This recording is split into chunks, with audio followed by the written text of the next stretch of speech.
Hi everyone and welcome to the SA Sports Show, and joining me on the desk this week is a very special man, the former Crows champion, Kim Costa. That's How you going, mate? I'm going very well. Looking forward to today. We've got a really big program for you today.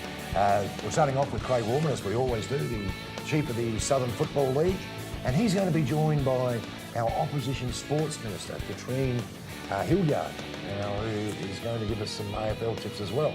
A very interesting lady. She's on the board at South Adelaide too. On the board at the Panthers. On the board at the Panthers. So she should know what she's talking about. Look forward to catching up with her.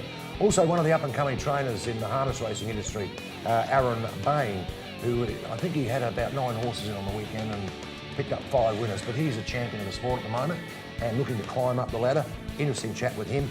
And Andrew Crosby, there's a name, SANFL umpire. Umpired a couple of grand finals, umpired a state game, 222 games. He's now the recruiting officer for umpiring at the SANFL. A really interesting guy who didn't start umpiring until he was 27. So really big show coming up. But for now, let's cross to the newsroom with Ash.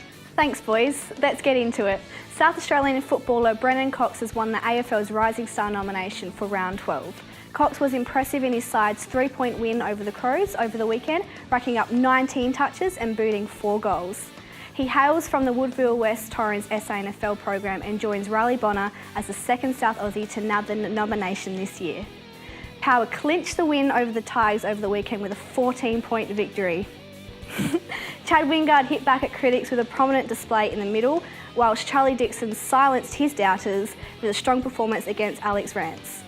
Port preparing for their important Friday night clash against the Demons. The Crows have gone down for a 3rd week in a row. They will face the Hawks tomorrow before a much-needed bye next weekend. Australia and England are set for their second one-day international match in the UK tomorrow. Despite being ranked number 1 in the world for ODIs, the home team suffered a shock loss to Scotland only a week ago. The Aussies hope to capitalise on this and claim victory after a stressful few months, which has seen many of their key players banned. The Socceroos are preparing for their first World Cup game tomorrow night against a heavily favoured French outfit. In order to keep their hopes of reaching the World Cup knockout stages alive, Australia will need to avoid a repeat of their 4-0 loss to Germany in the 2010 World Cup. The Socceroos are expected to play it safe by preferring more defensive players. The best country netballers that South Australia has to offer has been on show over the weekend at the State Country Netball Championships. The annual tournament is South Australia's largest netball event with over 400 games played over the long weekend. The Mid-South East have topped the leaderboard after winning all 7 games. The South Australian under-18s have defeated Woodville West Torrens after a dominant first quarter.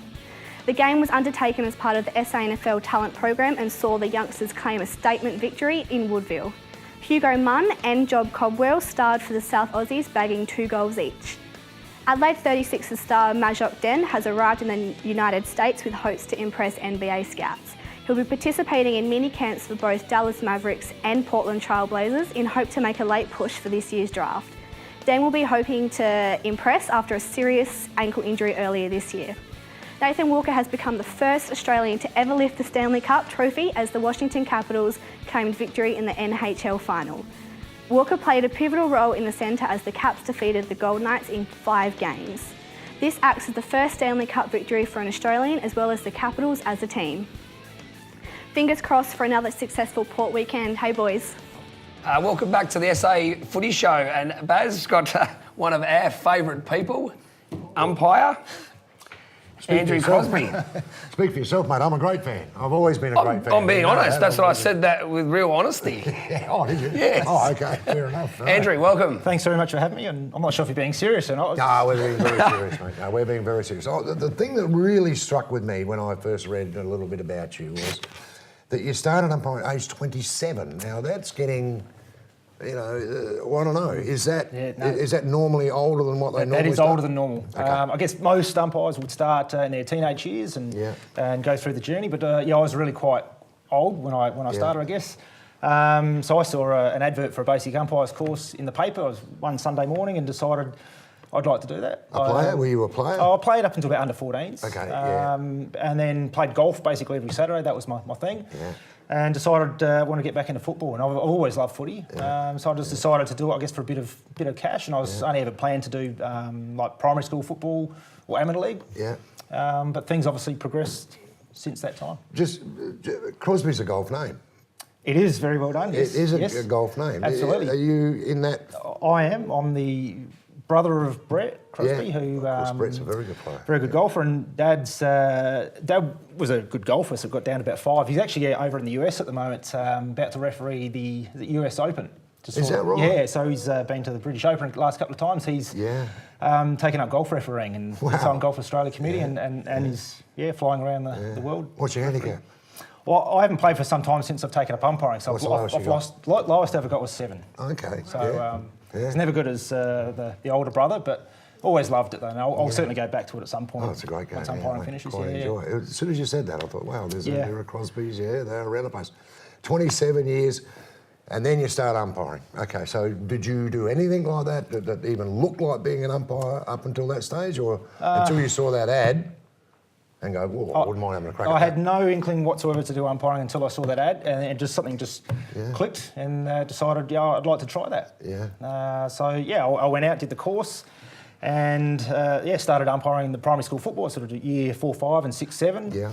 I had some friends at Kilburn Footy Club who I was then the club umpire for their C grade at Kilburn, which was a bit of fun. A lot of fun. It was pretty interesting. A lot of doing fun. Those games. And I guess that's the early 2000s as well. Yeah. So there weren't the strict rules that we've got today in place back then. So a few tribunal visits Few. back in those days, but it was great fun and going back after the game, having a beer with both teams and whatnot. It was it was a lot of fun. So I'm astounded that you started at 27. Did you not know the pros and cons, or the cons versus the pros, like how much you're going to get abused and that back then? I had some idea that there was going to be abuse, but that's never ever fazed me though. And maybe that's why I guess I've gone on with my umpiring. I suppose it's just water off a duck's back. So I was with the Amateur League a year after that as such, and then got asked to join the SANFL and started umpiring there. But and that's some great success, mate, at SANFL level. You've umpired grand finals, you've done it all. I have, So it's a really good decision you made at 27, really. Looking back, it was a great decision. Yeah. In all honesty, it was one of the best decisions I've made, because umpiring to me is a lot of fun. It's got me fit. I was never running before doing that, aside from just playing a little bit of golf and walking around. And made a lot of great friends and along the way as well. So do you hear what Kim was talking about? Do you hear this stuff that's coming from the boundary line? Absolutely. From the fence? Yeah, You can hear it all right. I sometimes wonder that, if I'm down there and I give you a gobful, did you hear me?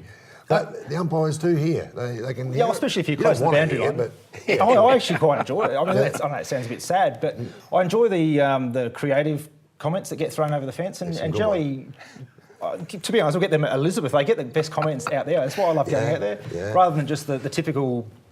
The bald maggot, that's the one I typically get. Or, there's always something about the hair. Mate, remember, 98%. Well, this is it. I think, nothing wrong with being bald, makes me run faster as well. So. Well, that's true. That's very true. I might have given you a bit of a gobful myself at some stage. But probably. One of the best ones I heard was, you hear it regularly, is, why don't you buy a set of golf clubs, mate?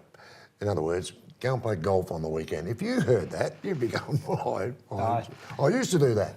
Well, that's right.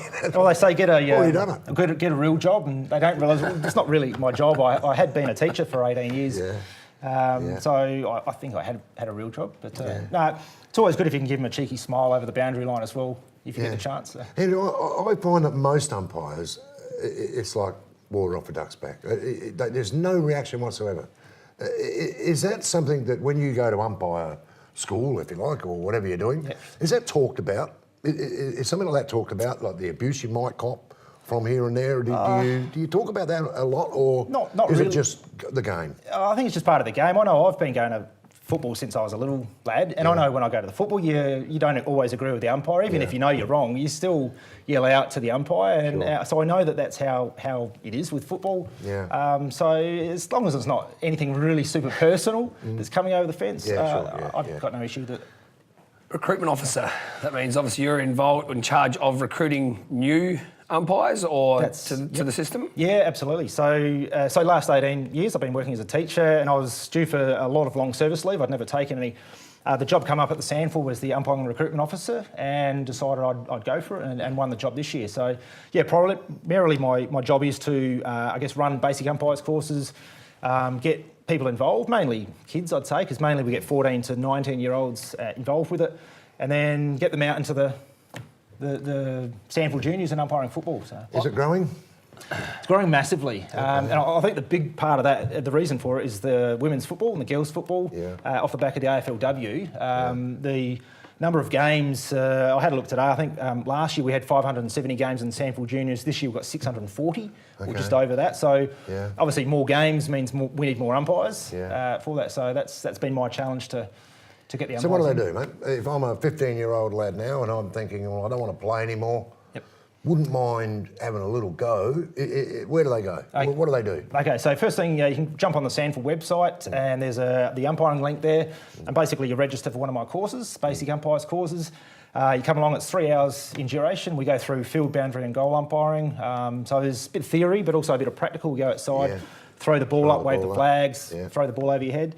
And then basically I steer in the right direction from there, and there's 4 panels around the metro area where they can go and train. And then from there they get sent out to umpire games and go from there. What about when you recruit, you're doing all those things, is there a prerequisite of fitness? Because obviously if you want to be field or even boundary, you've got to be reasonably fit, and you guys always look lean. Well, probably I'll go the skinny side because you've got to be able to run. Yeah, absolutely.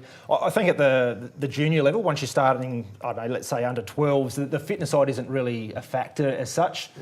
So if it's not there, then that's where you'll stay. But if you want to progress, obviously fitness then does come in, especially, I guess, if you want to join the SANFL, say under 16s, 18s Reserves League, your fitness really comes into it. And when we train, that is what we do. We just train on fitness. Obviously, we're in a bit of the older bracket. I've got young kids, and I've sort of seen it. I have seen it actually change. Going back from watching my some of my oldest, where there was probably older umpires. Now there are lots of kids, and you still get a little bit of abuse to those and those sort of things. How's that all transpiring? Like with that side of it, the ugly parents and umpires. I think a number of years ago, the green shirt program was brought in, so that I guess people know if you're wearing a green shirt and you're a first-year umpire. I remember the green shirt. And that was introduced. I could be wrong, but it's one of the panels in South Australia. And that went nationwide in various sports as well. The old green shirt program. So that's been one thing, and I just guess the message gets sent out to all clubs as well that the kids are out there really just trying to do their best. And team managers are now in charge of anyone. If there's any ugly parenting, they get sent out or kicked off. Okay, one more before we let you go.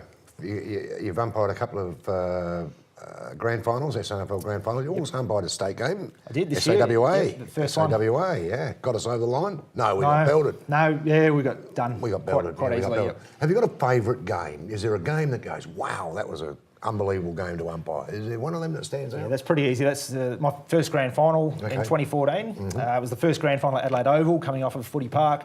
Nord Port, traditional rivals. Just under 40,000 people there. And the game, it was under a goal difference. And I was in the middle when Port were kicking it down, and actually the ball was going into their 50 at the time. Siren went, and then players, the Port players dropped, Nord players just were jubilant, and it was a huge moment for me, and one I'll never forget for sure. Thanks for bringing that up. I've just got one more. How much will it cost me for you to? But next time you're umpiring Glenelg, just sort of, and we get over the line, how much? Oh, it depends how much you're offering. All good. No, just joking. Look.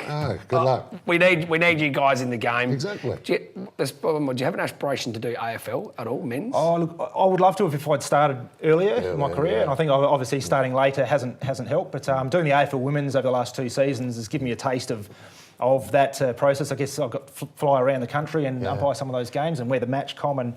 So I think I've got to the top of where I can get to with that. Well done, mate. It's a tough gig for those guys. Great to have you in. Thanks very much for having me. Good luck. Good luck with the recruiting. I hope it all goes well, because as Kim said, we need you blokes pretty badly out there. I know that we give you a bad time and all that, but boy, we're a bit sick without you. That's right. We're very sick without you. Thanks for joining us, mate. Thanks very much. Good luck. Thank you. Back soon.